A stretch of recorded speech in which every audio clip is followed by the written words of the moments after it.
আমার সঙ্গে যারা টক্কর নিয়েছে শেষ হয়ে গেছে। মোদির রাম মন্দির উদ্বোধন ঠিক হয়নি, শঙ্করাচার্য। শঙ্করাচার্য, প্রধানমন্ত্রী ব্রাহ্মণ হলেও রাম মন্দির উদ্বোধন করা উচিত হয়নি। অযোধ্যাবাসী বিজেপিকে সঠিক জবাব দিয়েছে। বোলপুরে প্রবচন দিতে এসে বললেন পুরীর শঙ্করাচার্য নিশ্চলানন্দ সরস্বতী।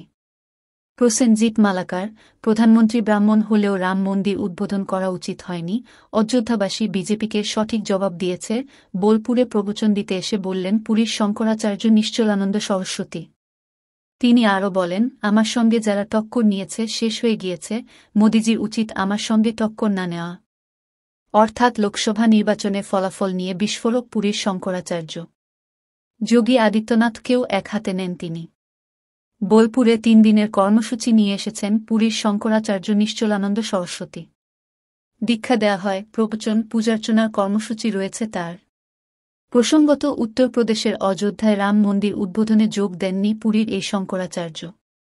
বিরোধিতা করে তিনি জানিয়েছিলেন, সঠিক বিধি মেনে রাম মন্দিরের উদ্বোধন হয়নি।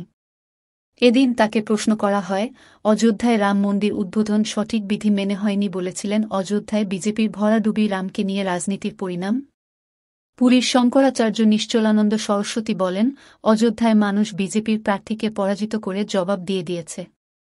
রাম মন্দির উদ্বোধনে যদি ভালো প্রভাব পড়ত তাহলে বিজেপি অযোধ্যায় জিতত, তাই না? অযোধ্যাবাসী যে সহমত নয় তা বুঝিয়ে দিল অলৌকিক আচার না মানলে গণতন্ত্র থাকে না। প্রধানমন্ত্রী ব্রাহ্মণও যদি হতো রাজনেতা হওয়ার কারণে তার রাম মন্দির উদ্বোধন করা ঠিক হয়নি। পুরীর শঙ্করাচার্য আরও বলেন, এই রকম মনে করেছিল যদি কংগ্রেসের শাসন হয় রাম মন্দির সরিয়ে দেওয়া হবে। এই ভেবে তড়িঘড়ি রাম মন্দির উদ্বোধন করে দিয়েছে।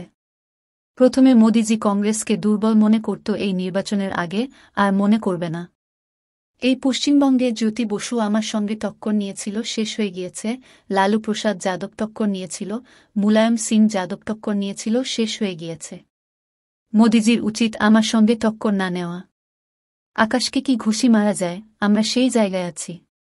যোগীজি আমাকে ছোট করার জন্য একটা আতঙ্কবাদীকে শঙ্করাচার্য বানিয়ে ঘোরাচ্ছিল। তবে মুঝসে জো টকরায়েঙ্গে চুর চুর হো জাগেঙ্গে, এই রকম কথা আছে। অর্থাৎ লোকসভা নির্বাচনের ফল প্রকাশের পরেই প্রধানমন্ত্রী নরেন্দ্র মোদী, যোগী আদিত্যনাথ ও বিজেপিকে এক হাতে নিয়ে বিস্ফোরক পুরীর শঙ্করাচার্য নিশ্চলানন্দ সরস্বতী।